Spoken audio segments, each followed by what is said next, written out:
حدثنا بعض أهل العلم وبعض أهل التدين أنهم وجدوا ذاكرة سقطت على هؤلاء المجرمين في عتق، فأخذوا هذه الذاكرة فإذا بها تدريب لهؤلاء، تدريب مسجل ومصور، يدربونهم على جميع أنواع الأسلحة، حتى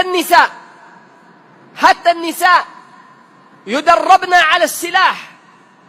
فهؤلاء ليسوا نازحين، هؤلاء ليسوا مساكين مشردين، هذه قوة وحملة صليبية مدربة مرتب لها.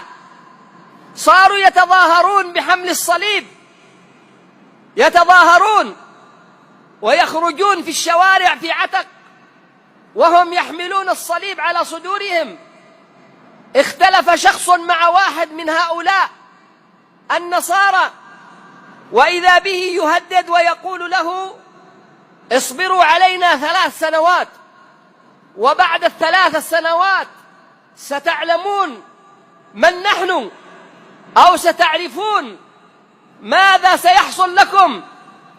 يزبدون ويرعدون ويتهددون ويمشون وهم رافعي الرؤوس. واحد من أهل شبوة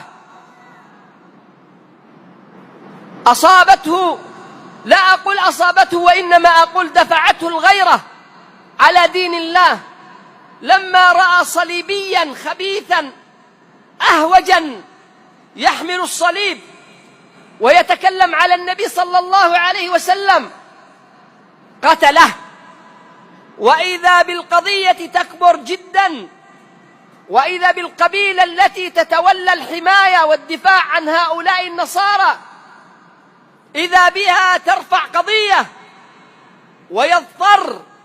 تضطر قبيلة هذا الذي فعل هذا، تضطر قبيلة أن تذهب وتحكم من أجل أن تغلق باب فتنة. صار للنصارى صولة وجولة في بلادنا.